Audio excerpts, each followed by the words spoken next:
All right, guys. I know we're going to have so much fun today because we're talking about everybody's favorite topic, taxes. Taxes are super fun. We're going to be talking about tax policy from corporations and how it impacts dividends.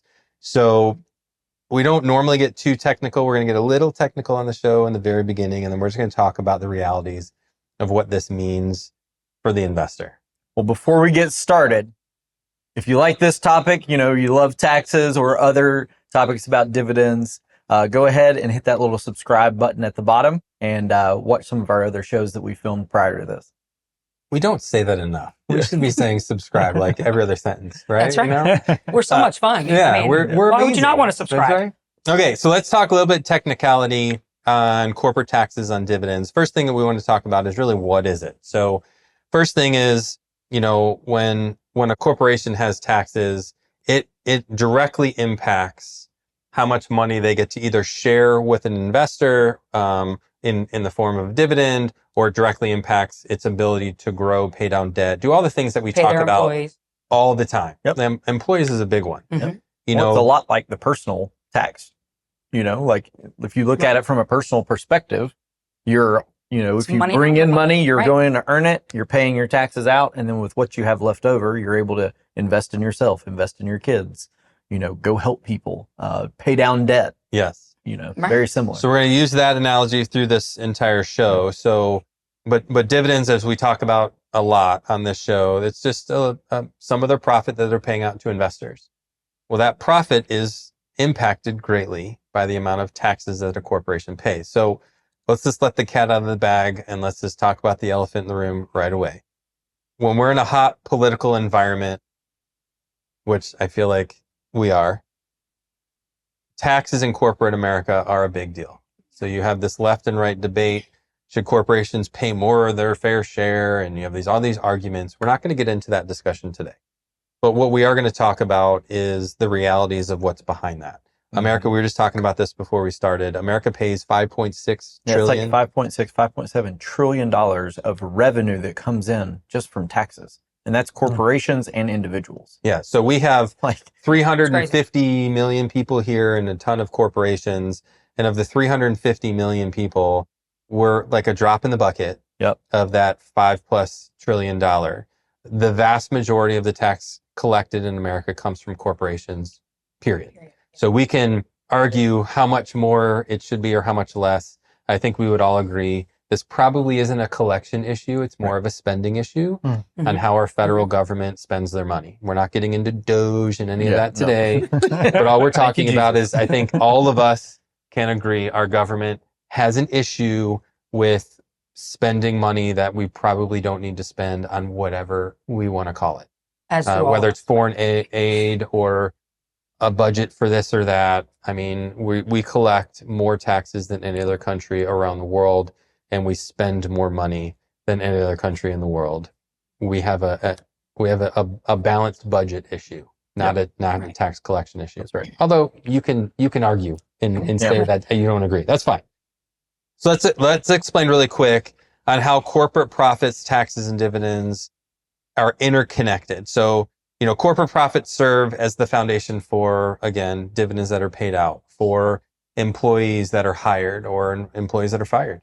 Right. We can have a huge tax bill that comes into play that raises. So you have one administration that's all about taxing corporate America. And then you have another one that's like, oh, we're going to reduce corporate America. And then at the end of the day, it's like, who's impacted? You, me, and everybody else. That's right. We're the ones that ultimately are going to pay that it's going to trickle down to us no matter what.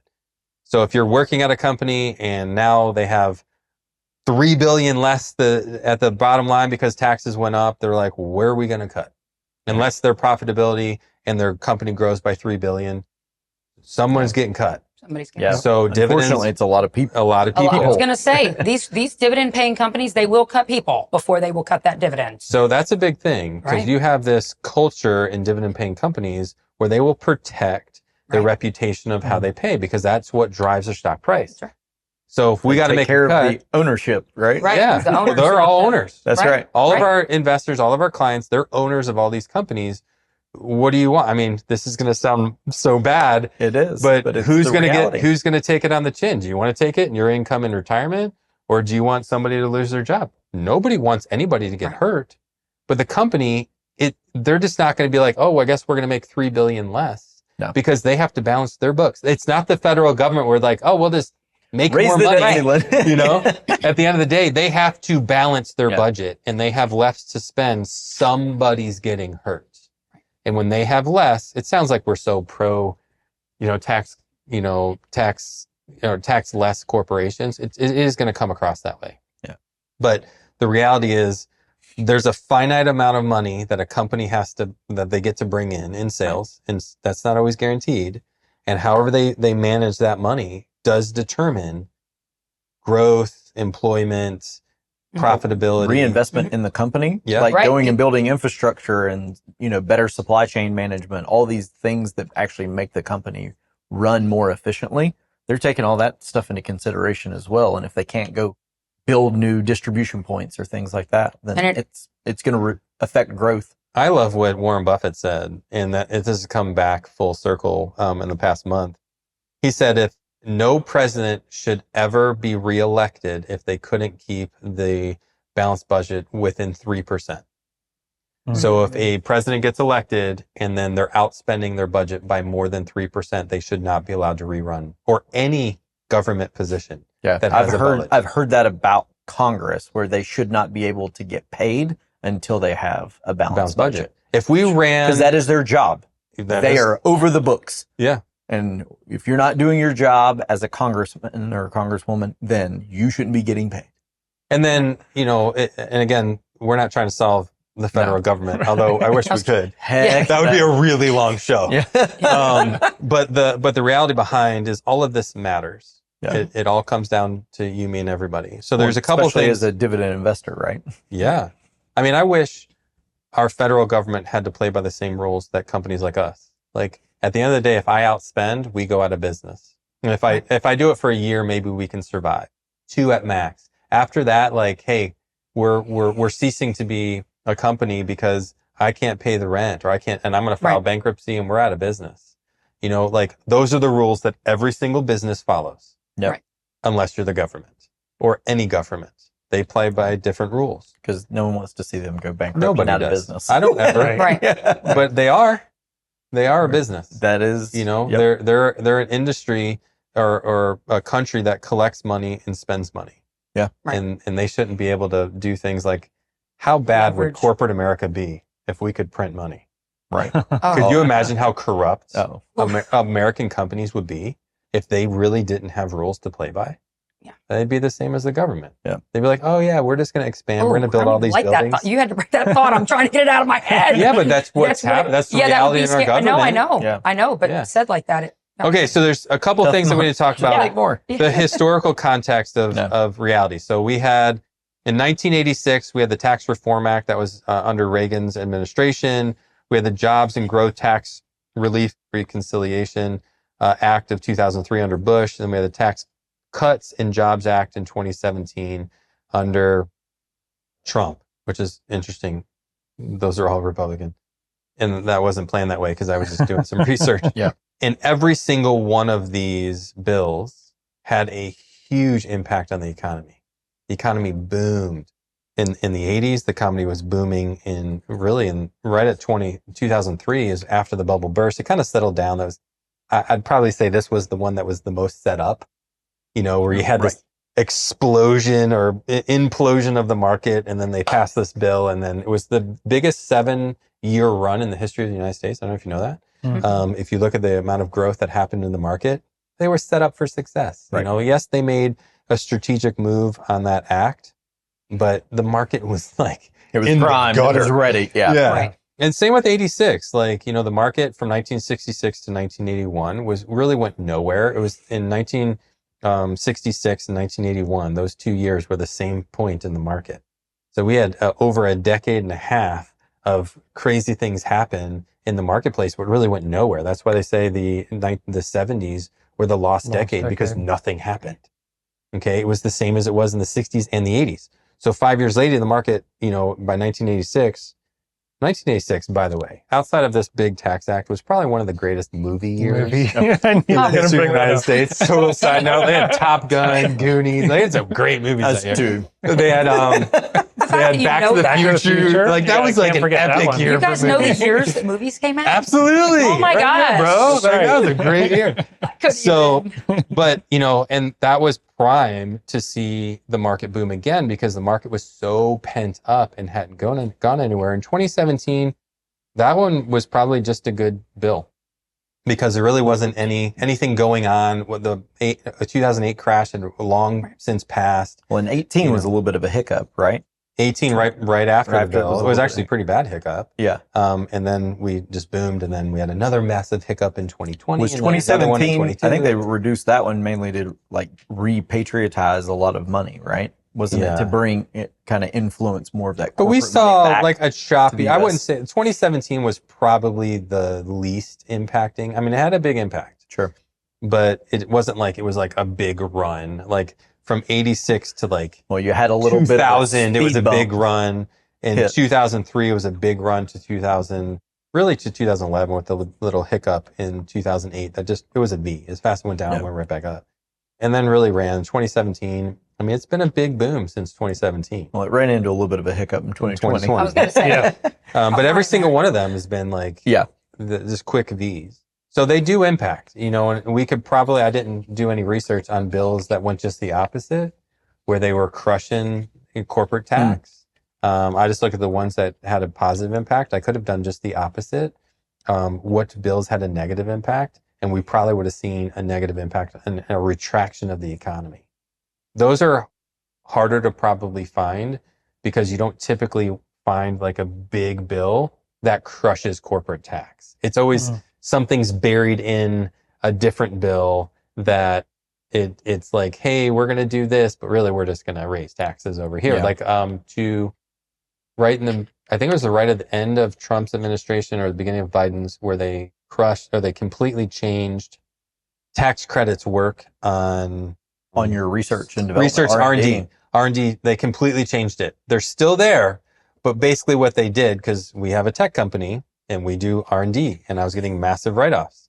Well, in my little itty-bitty company, they completely changed it and made it impossible for us to get R&D tax credits. That was it. In the last year we were doing it, was $86,000 of tax credits.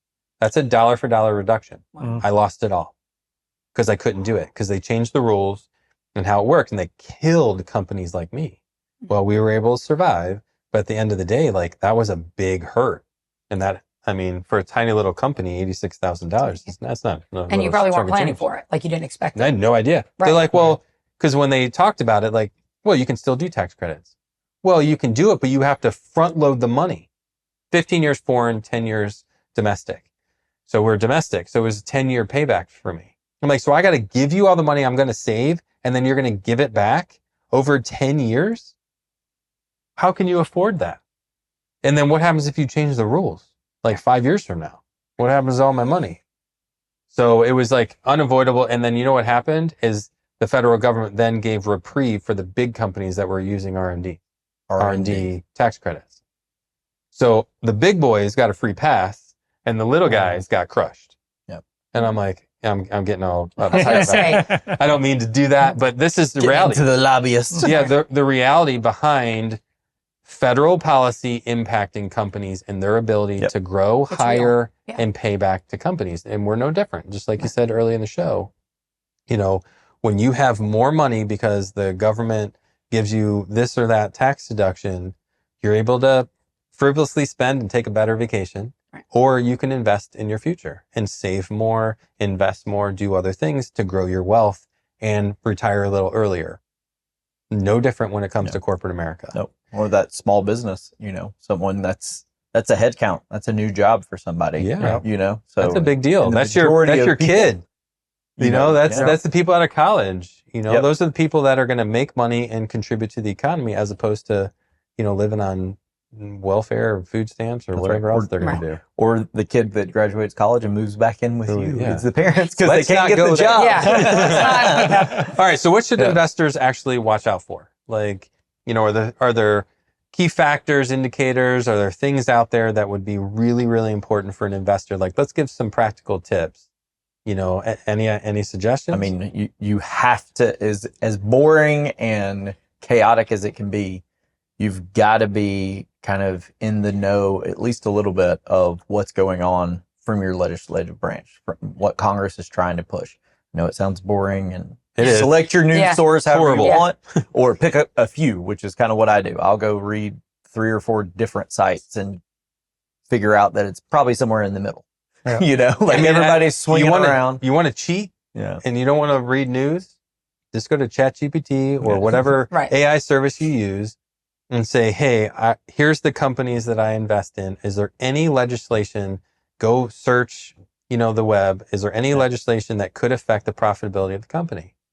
You can use AI to your advantage to get some of the, now you have to understand, you want to verify because AI is not always accurate, but it would be important. Then you can say, okay, not only tell me it is, but tell me where to go find it. Let me go read for myself.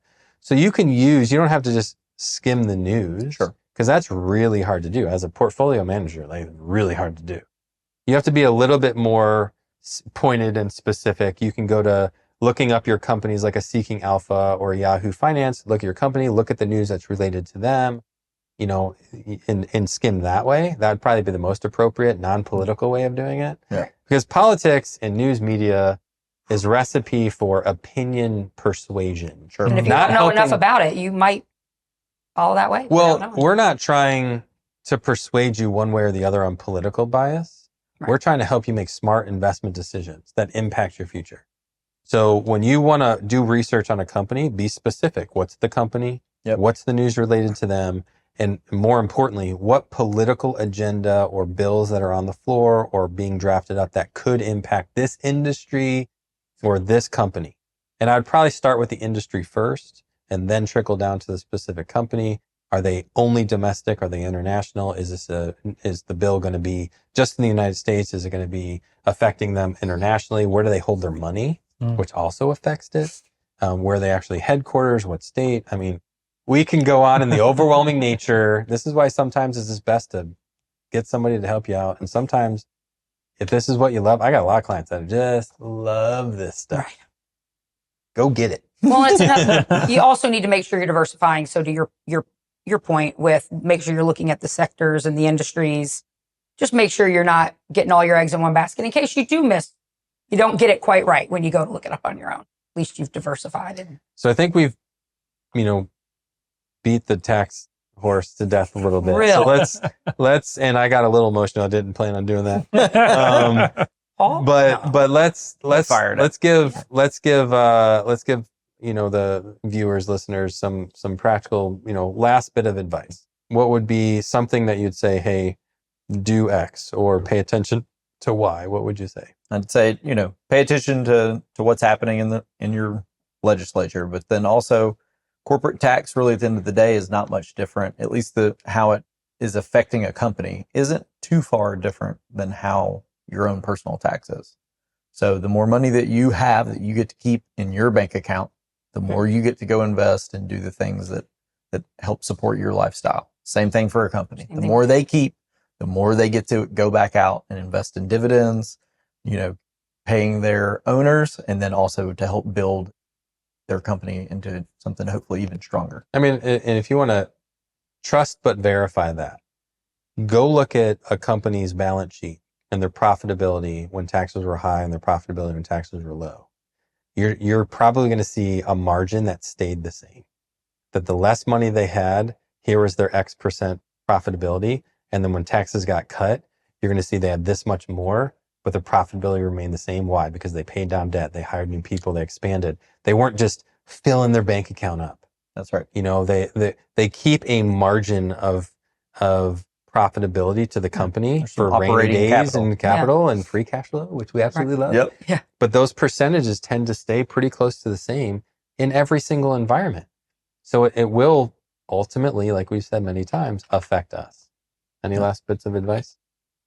Kyle kind of was pretty thorough, so I'll just piggyback on him and I always say, like coming from that corporate America scene, when companies are running around loving and hugging and spending all the money on all the feel good things, maybe start looking for another job, because sometimes they're spending too much in that area, and all these things come out of the bucket. So they have a bucket just like we do at home. Taxes come out of those, all the fun things, the way people are paid, all the things. Taxes is one of them. Make sure you're keeping an eye on it if you're picking stocks and the longevity of the dividend. And if you're that investor out there that really loves this stuff and you really want to research, use tools like AI, use services like Seeking Alpha, Dividend Investor, Yahoo Finance. I mean, there's tons of tools out there, dividend.com. But trust, but verify. You know, don't just look at a headline or a clickbait title and go, okay, this is it, or read half the paragraph. I am very guilty of doing that at times. But when it comes to your money, you've got to really understand that you've got the facts straight. You know, you've got to do a lot of research. You've got to dig in and make sure that if this X gets passed, and this is going to sound heartless, but sometimes when a company cuts staff, nothing's really going to end up happening to the stock price, you know, or your dividend. There's a lot of people that are going to lose their jobs. And we can blame that on whatever politician you want to blame that on, good or bad. But the reality is sometimes legislation is going to affect the company, but it's not going to affect the investor or the dividend or anything like that. It's just a lot of people are going to lose their job, or companies are going to add more jobs, but the stock's pretty much going to do the same. Right. And you'll typically, when you see that, is like a year or two later, or sometimes this bill gets passed, there's a short-term increase or decrease in the stock price, but nothing settles for like 2 years when the bill goes into effect, you know, or whatever. So what we're talking about now is like a little bit of short-term understanding, but long-term impact, potentially one way or the other. So you have plenty of time. It's not immediate, like, oh, if this bill passed, I better sell my X stock. No. And by the way, we have videos that are a little more fun than taxes. So don't forget to subscribe. Oh, look at you. Had to get it in. That's awesome. So hopefully you enjoyed a lot of what we said today and learned a little bit too along the way. And like Niki said, subscribe to this channel. Hope you enjoyed the show.